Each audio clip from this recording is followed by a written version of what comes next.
So then let's consider first of all, what is a mind in the grip of vicious circles? Well, one of the most obvious instances that we all know is the phenomenon of worry. The doctor tells you that you have to have an operation. And that has been set up so that automatically everybody worries about it.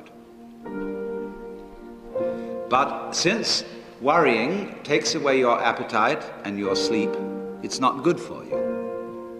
So the doctor tells you not to worry because he wants you on the operating table in a state of good health, well rested, etc. But you can't stop worrying, and therefore you get additionally worried that you are worrying, and therefore will not be in the right shape to be on the operating table. And then, furthermore, because that is quite absurd, and you are mad at yourself because you do it, you are worried because you worry because you worry. That is a vicious circle. Another form of vicious circle is when a person is convinced that they ought to be unselfish, and are so convinced for selfish reasons. I would like to think of myself as an unselfish person, because that's the sort of person I'm supposed to be. So therefore I have a selfish reason for wanting to be unselfish, and because of that, no amount of effort will ever succeed in making me unselfish, but will only succeed in sending me around in circles. I'll be proud that I'm humble, etc. That is chitta vritti, turnings of the mind. See? So now, yoga is initially stopping that. Can you allow your mind to be quiet? Isn't it difficult? Because the mind seems to be like a monkey, jumping up and down and jabbering all the time. Once you've learned to think, you can't stop. And an enormous number of people devote their lives to keeping their minds busy and feel extremely uncomfortable with silence. When you're alone, say in a doctor's waiting room, which may be very uninteresting, nobody's saying anything, there's nothing to do, there's this worry, this lack of distraction. I'm left alone with myself, and I want to get away from myself. I'm always wanting to get away from myself. That's why I go to the movies, that's why I read mystery stories, that's why I go after to girls, or anything that you do, or get drunk, or whatever. I don't want to be with myself. I feel queer. I feel like, you know how it is when you run your fingernails up a blackboard on a cold day? Creepy. So, well, why do you want to run away from yourself? What's so bad about it? Why do you want to forget this? Why do you want to become absorbed? Because you are addicted to thoughts.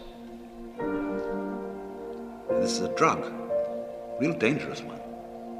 Compulsive thinking, going on and on and on and on and on all the time. It's a habit.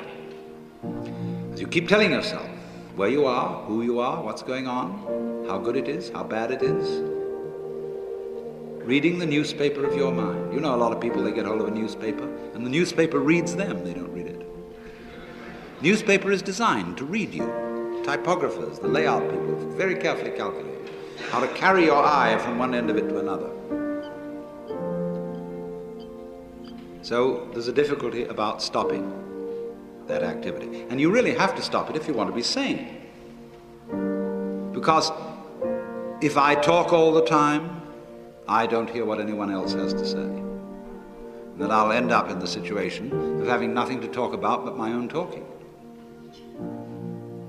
Or so in exactly the same way, if I think all the time, I won't have anything to think about except thoughts. And that's the academic fallacy. See, when you add books to the library, a great many of the books that are added to the library are books about books. They're not necessarily books about life, some of them are, but most of the books, especially PhD dissertations, are books about books about books about books. And that doesn't really get us very far. So in order to have something to think about, there are times when you simply must stop thinking. You can learn later on in yoga how to be in the state of samadhi and think at the same time. But first of all, you have to learn how to stop thinking.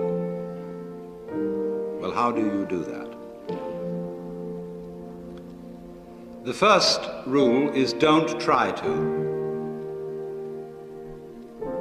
Because if you do, you will be like someone trying to make rough water smooth with a flat iron. And all that will do will stir it up. So in the same way as a muddy, turbulent pool quiets itself when left alone, you have to know how to leave your mind alone. It will quiet itself.